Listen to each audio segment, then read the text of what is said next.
राधे राधे महाराज जी। महाराज जी, कर्म करो फल की चिंता मत करो के सिद्धांत पर वास्तव में जीवन कैसे जिया जा सकता है? क्योंकि जब हम किसी लक्ष्य को प्राप्त करने के लिए प्रयासरत रहते हैं तो अनायास ही परिणाम की सोच हो जाती है। तो ऐसी स्थिति में ये सिद्धांत का पालन महाराज जी कैसे संभव है? आप दुख की चाह करते हैं क्या?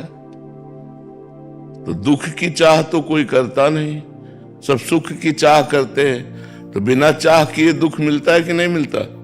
ऐसे सुख की चाह भी मत करो, केवल कर्म करते जाओ तो आपको अनायास अन्न मांगे आगे आवेगो, जो पल लागे पल को।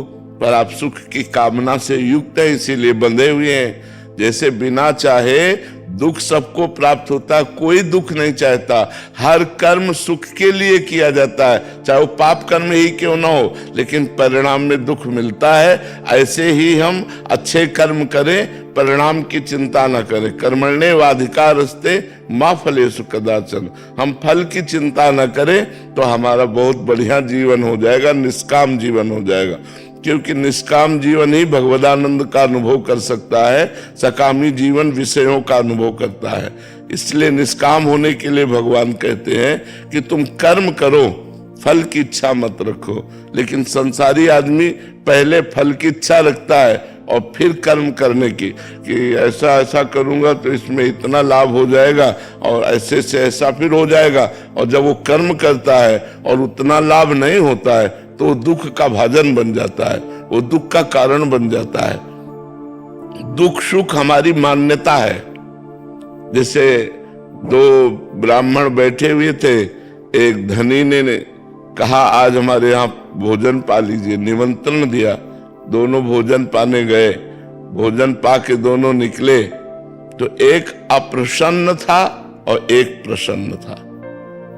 तो धनी ने पूछा कि आप प्रसन्न क्यों हो और आप अप्रसन्न क्यों हो? भोजन तो दोनों को समान पवाया।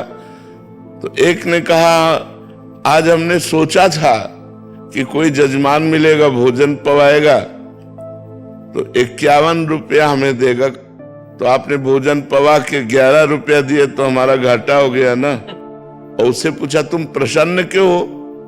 बोले हमें तो था कि पता नहीं भोजन मिले कि ना मिले, भोजन भी मिला, 11 रुपया मिले तो प्रसन्न हुए। अब बोलो दुख का कारण और सुख का कारण उसकी सोच है या कोई कर्म है? उसकी सोच है ना।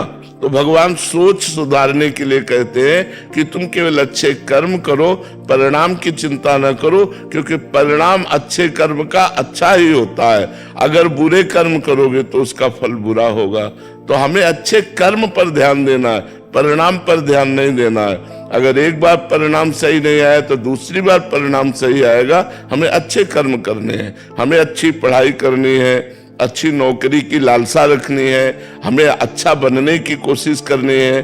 तो ये कर्म करने के लिए भगवान तो आदेश कर रहे हैं। लेकिन फल की आकांक्षा पर, जैसे आप बहुत प्रयत्न करके पढ़ाई अच्छी की और फेल हो गए कुछ नंबरों से, तो आपको निराश नहीं होना, आपको अगले वर्ष और अच्छा पढ़ना है। और जो केवल फल की आकांक्षा रखते हैं फिर उसकी सोच लेते हैं, चाहे व्यापार हो, चाहे नौकरी हो, चाहे किसानी हो, चाहे जो भी हो, केवल फल की आकांक्षा रखते हैं और वो प्रवीण बुद्धि के नहीं होते। तो जहां रिजल्ट सामने असफलता आई, हार आई, पराजय हुई या फेल हो गए, तो फिर वो अपने को बहुत कोसने लगते हैं। निगेटिव विचार इतना बढ़ जाता है कि फिर उसकी सोचने लगते हैं। इसलिए जो भगवान कह रहे हैं, बहुत भगवान कह रहे ना, बहुत सोच विचार के कह रहे, तुम सदैव सुखी रहोगे यदि कर्म करने पर अपना अधिकार रखो, फल हमारे ऊपर छोड़ दो।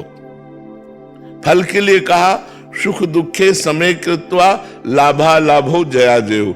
सुख दुख में समान भाव रखो, लाभ हानि में समान भाव रखो, जय पराजय में समान भाव रखो और कर्म केवल करो तो तुम बहुत प्रवीण योद्धा हो जाओगे, तुम्हें माया परास्त नहीं कर पाएगी।